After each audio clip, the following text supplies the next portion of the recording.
Broadcasting from the beautiful Great Lakes state of Michigan, I'm Tom Bartholomew, your host of the Michigan Contractor Show. And I worked in the construction industry for over 25 years. I started on a job site when I was 14, working for my dad on a vinyl siding job. Now I spend all my time running a digital marketing agency where I help contractors and companies in the skilled trade promote their business and reach customers in ways they never thought possible. Again, my name is Tom, and let's get to today's guest.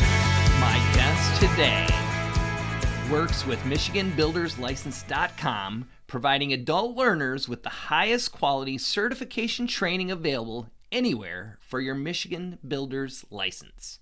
Their company offers a variety of educational tools that fit every type of learning style. If you are going for your builder's license test or need to continue your educations, I want to welcome today to the show Sid Woryn. Thanks for joining me today, Sid. Good morning, Tom. Good to be with you. Yeah, thank you for being here. So why don't you just start off by telling us about yourself and kind of how you, what you do for Michigan Builder's License? Well, I've been teaching the builder's class since 1982. My background is residential commercial construction. I'm a former building inspector and building director for a couple of cities in southeastern Michigan. Presently, I'm a project manager for a couple of companies, and I work as an expert witness for some attorneys that represent homeowners when they're having difficulty on a construction site. So that's basically what I do. Excellent. And I'm sure that a lot of our people that are watching or listening probably even recognize you, because I know that you guys are one of the most prevalent in the state. If they do a Google search for Michigan Builder's License, you're going to come up right there on the top. So I'm sure that a lot of people have learned from you to pass their license and also for their continuing education. So Sid, how often do you teach classes? With the COVID situation, we've been doing it 2 weeks a month, an evening class, and then we alternate to day classes as well. But most of the students go to the evening class because they work during the day.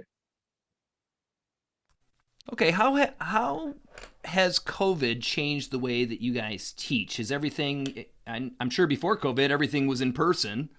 Are you still doing in person, or is everything online? How does that work now? We are doing it in person and online. The difference is we're limited to 25% of our room space now. So right now I have 12 students per class.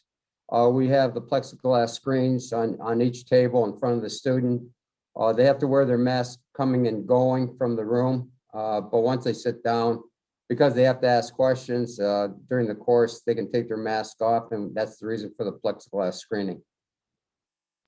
But they're used to it. They're used to it. Yeah, I think nowadays everybody's kind of used to that. It's not strange at all.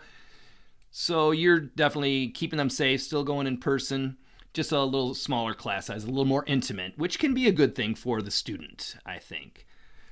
So you had mentioned that you got started in teaching these classes in 1982. When did you get your builder's license? In 1982, before I started teaching it. I had a construction background prior to that, okay? And I got caught building without a builder's license. And the building inspector was kind enough to advise me I needed to get my license. And at that time, 60 hours wasn't required. I just took a refresher course. I think it was about 2 or 3 days. And then I went to take the test up in Lansing with 1,000 other people, I think. And it was the old system where you take a number 2 pencil and mark the box and wait 2 to 3 weeks to get your results.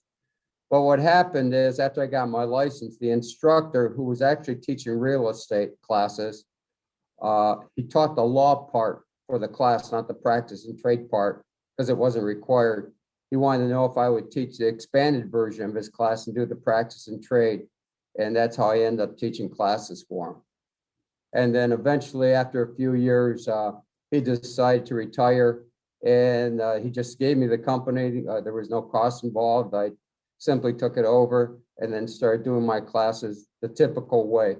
And in those days we would teach at community colleges. or high schools, the adult ed courses during the fall and winter. And then the company expanded from that point on.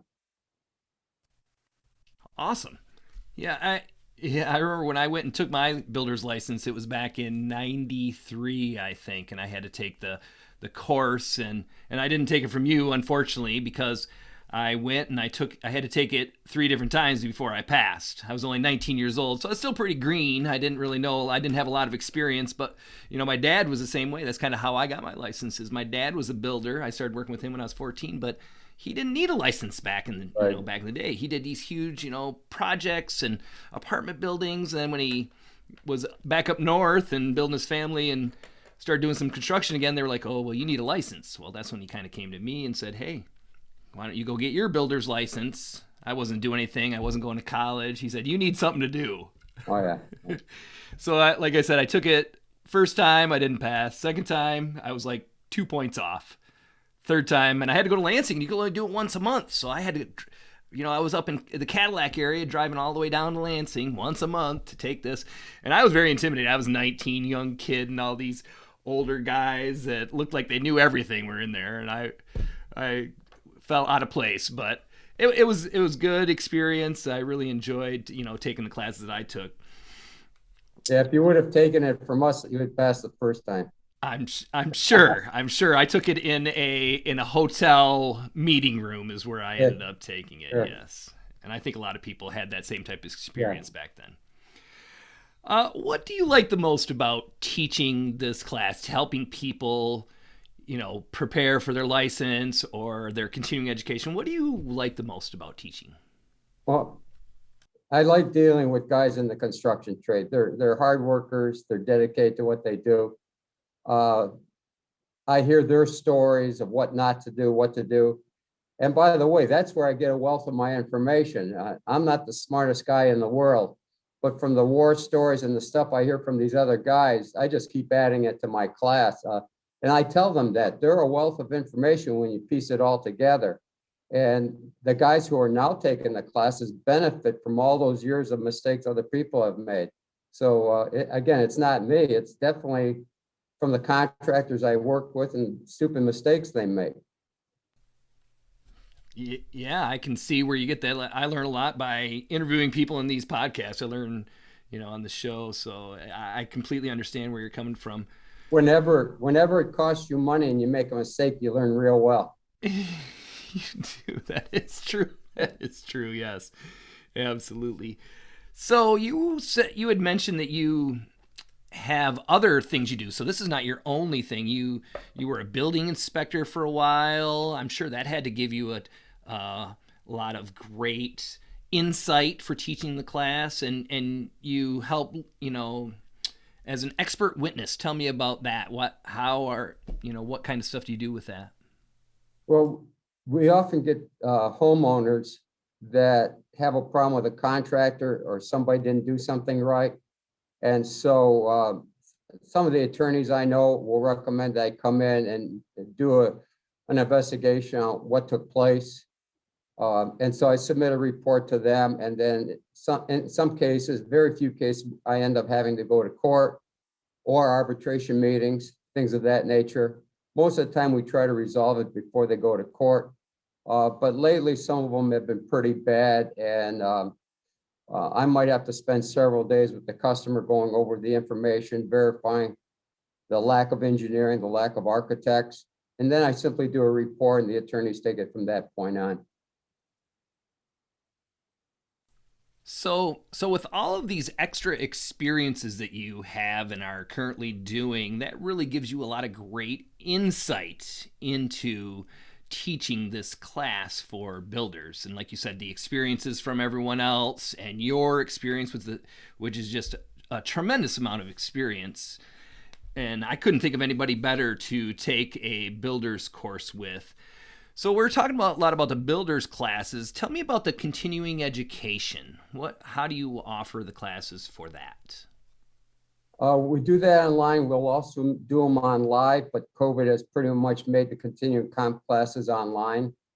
And then in order to get your first license, an individual needs a 60-hour course that we're talking about, okay?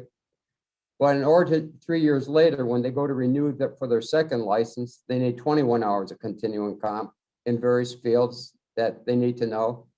In order to get their third license, they need 21 hours. And then after that, it reverts to 3 hours every 3 years, like the older guys. The guys that have their licenses now, they only have to do 3 hours of continuing comp. And we do those live when the time comes for those, but we also do them online.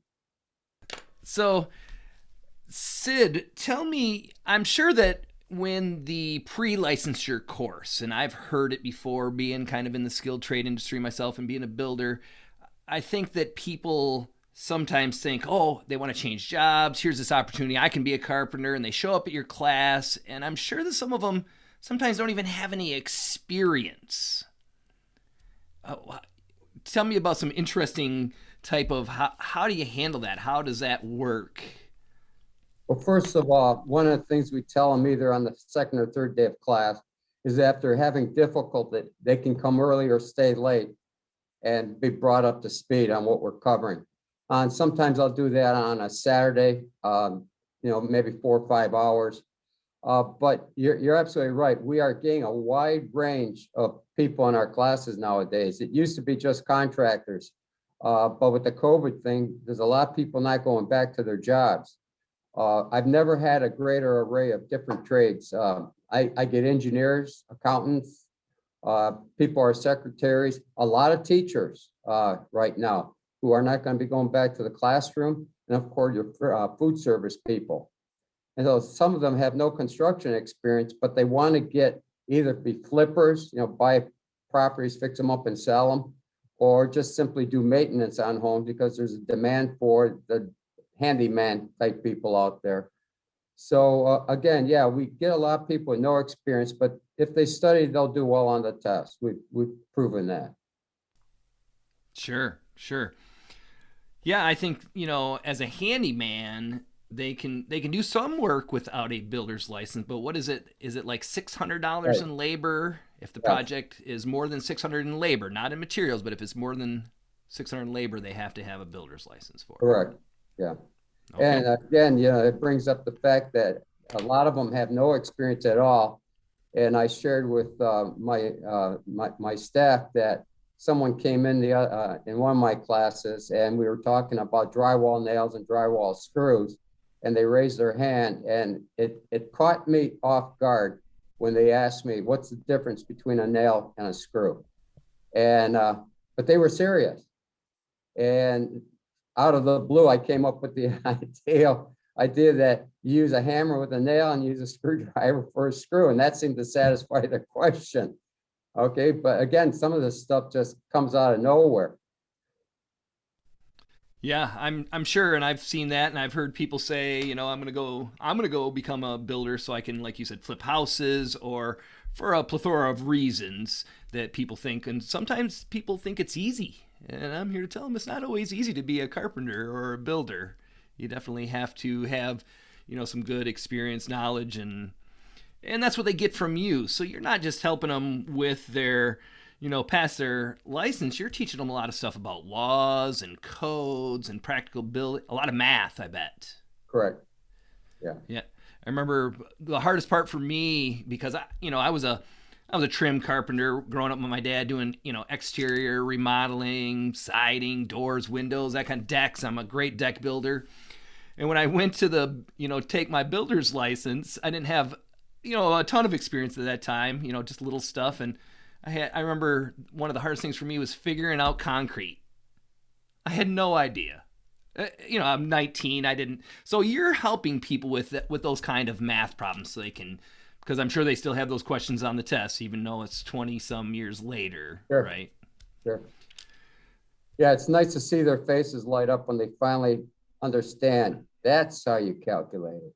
Yeah. Yeah. Right. Yes, absolutely. So Sid, you said you do live classes. Where at can someone take a class with you? What city? Where is it at? We do in 3 locations in Michigan. I do the Livonia area. We have another instructor that does the Troy area, and another instructor that does the Grand Rapids area. But if they go online to MichiganBuildersLicense.com, they can find out where the exact locations are and schedule their classes. Okay. The 60-hour class for pre-licensure, how many days is that?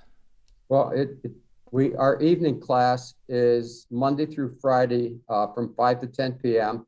and Saturday morning 8 to 1. But the day class is only 4 days, but Monday through Thursday, but that's from 8 to 3:30. So you're getting 30 hours per week. Okay, so they have options. If they have Right. a job during the day, they can always schedule the night class, or if or the day class. Okay. Now all of your locations do both night and day classes like that? They can. Right now, because of COVID, we're concentrating on the evening classes. Okay. Okay. Um Tell me about a memorable class that you taught. One class over the years that really stuck out. Uh, well, we're going on March, and it was last March. That was probably my best class. I think I had 36 students in that class. That was about a week before the COVID thing hit. And these guys were wound up. I never had that many people that, let's just say, they were proactive, okay? Normally when classes start, they're kind of on the quiet side for 3 days, but they came in and they had all construction experience. They all had their input, okay? And it was one lively class. I've never had one prior to that was that lively. And they actually enjoyed being there. And I would jokingly say on the first day of class, you're going to enjoy this class so much you're not going to want to leave. And at the end of that class, they didn't want to leave. They wanted to talk with each other more than anything else. And that's a good thing that happens out of our classes, especially the larger ones. They start networking with one another. And a lot of times they build up these long-term relationships and tradespeople, one might do kitchens and bath and the other one does garages and that, and they network, and they actually, a lot of them are still acquainted with each other to this day, working for each other in different subcontractor trades. So they're Well, all pretty good, all good classes. oh, great! I can see why that would be memorable. A little more energy and Oh, whatnot. definitely. And once you take a course with somebody, now you know them more intimately, and you want to do business with people that you know, like, and trust. I mean, that's just a Right. general rule. So I can absolutely see that when they take your course, that you're sitting next to somebody, well, now between a plexiglass, right, with a little bit of space, but you're still communicating and getting to know them, and everybody has a different niche or specialty. I used to do Sure. exterior remodeling, so I would have been good to team up with somebody that did kitchens, because I didn't do kitchens. Yeah, Well, it's a benefit to everybody. yeah, it sounds like it. So not only are they getting their pre-licensure course, but there's networking opportunities in Sid's class. Yeah, and sometimes they'll actually make dates to study together, throw questions back and forth. My last class has been doing that. And it helps them when they can meet at a coffee shop somewhere and then test each other. Yeah, absolutely. I think that is a a great way they can start working together. What is something that you feel people come in that you have to teach a lot, like something that maybe they're not prepared for the test, or that they just didn't even realize? What is something like that you Well, see? for the most part, when they come into class, after a few days, there's a common comment. We didn't think it was going to be this intense. Okay. And they realize that they're going to have to study if they want to pass that test. It's not as simple as it was many years ago, especially those with no construction experience. Then another area that we have to concentrate on is we have quite a few. I would say about 25% of my classes, English is the second language. Okay, so they need to learn the language as well as study for the test. And that's why a lot of times on Saturday, they're the ones coming back for further explanation. Once in a great while, I'll have someone that their language skills are not sufficient to even take the class. In a couple of cases, what they've done is traded places with a family member. And that family member who could speak English well took the rest of the class and then taught them privately, by interpreting how to pass a test. But the test is still only given in English. But one of the features that have been added, PSI, the testing arm of the state, has now included, they will read the questions to an individual in English, okay? They don't interpret, but they'll at least read the questions in English, and then the student has to do their best to pick the correct answer. So there are some skills, or I should say there are some benefits that PSI offers for the most part to help people. Also, we have to remember that the American Disability Act, the federal law, allows for additional help for some of these students. And if someone has ADD, attention deficit disorder, then they have to make arrangements for that individual to help them pass that test. Oh, okay. That's good to know. I sure I probably would have guessed that, but I never thought about it that, you know, the ADA obviously is very important to have, and they serve a great purpose, would be helping and assisting throughout the builder's test. Right. Yeah, absolutely. So even if you had something that maybe you think would prevent you from passing it, you shouldn't let that stop you. You should still come out, take it, whatever the case may be, and give it a try. There's a way for you to help them figure out how they can pass a test. Right.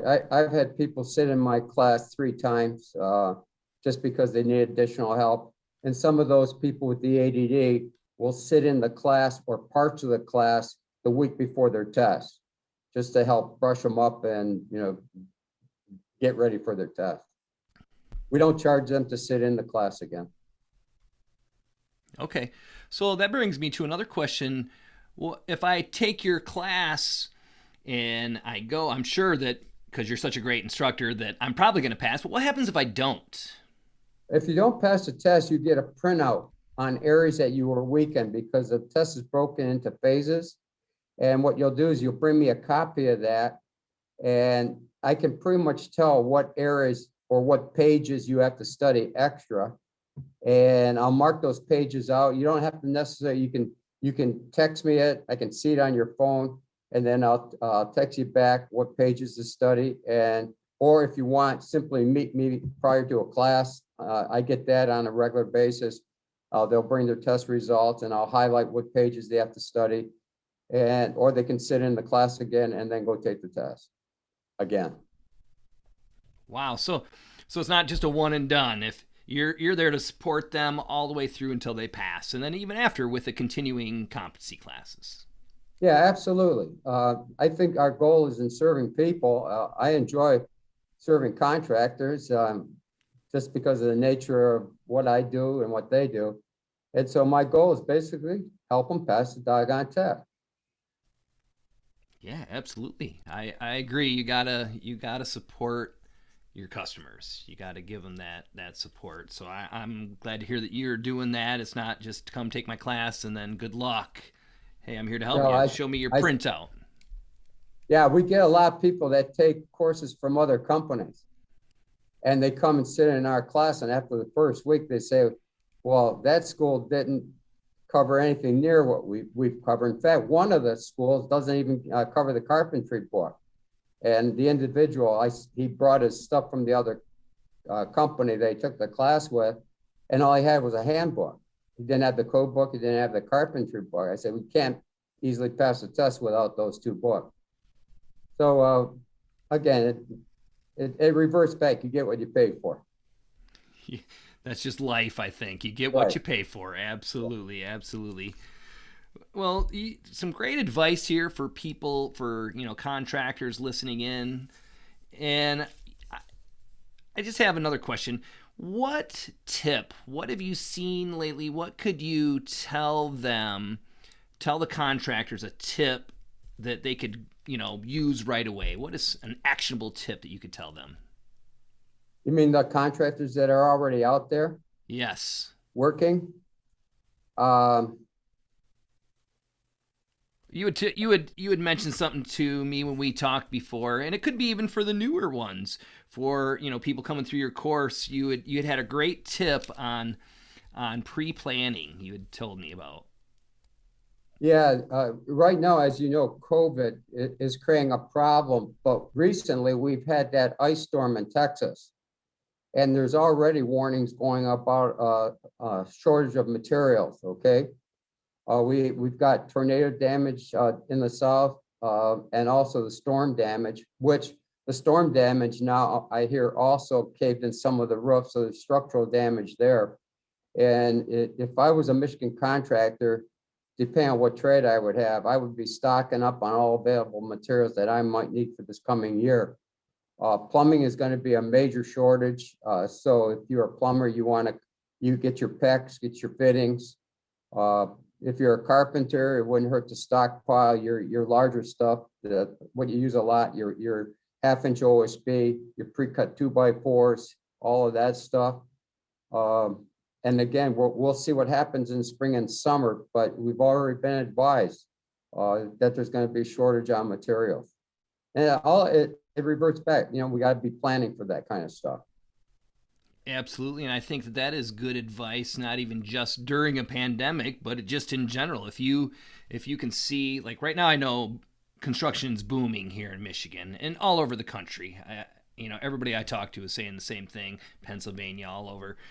But when it's like that, and you know that you have, like I used to do a lot of decks.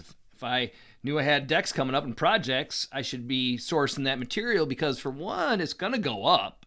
Absolutely. The price of materials is not going to go down. So if I can source it right now, if I have the means to do that, you're saying what a great tip. Really pre-plan, get your materials so you're not stuck going, well, I'd love to build your deck, but I don't have any materials because of X, Y, and Z. Get everything ahead of time. Yes. And the deck builders learned that last spring. There was a shortage on pressure treated lumber. They're not going to let that mistake happen again. I'm sure they're not. That's right. That's right. You want to make sure, even when I was doing construction, prices just kept going up. So anytime you buy something, you're going to be saving in the long term. And you're going to save your business because you're going to be able to continue to service your clients because you have those materials. Right.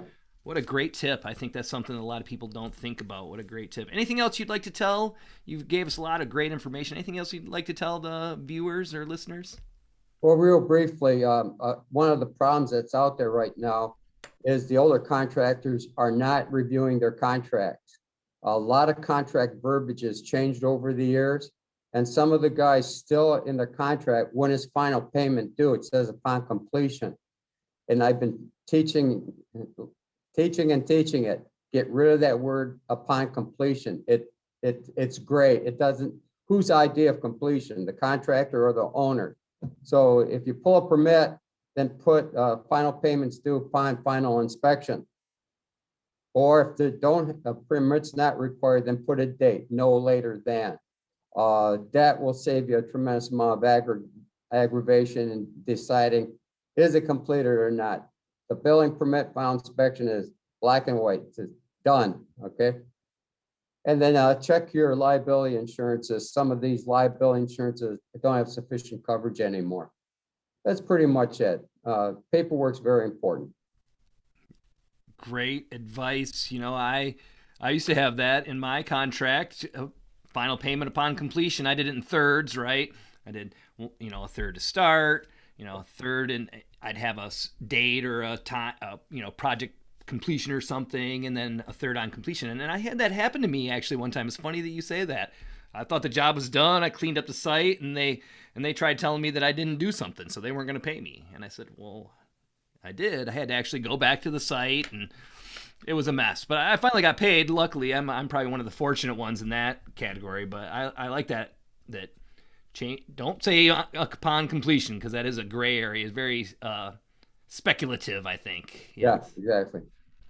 Awesome. Well, Sid, thank you so much for coming on to my show here. And I'm sure that probably a lot of listeners have seen you, have met you, they know you, I'm sure. And if they haven't, they should, because you have that insight of being a building inspector and all of the great experience you have, been teaching since 1982.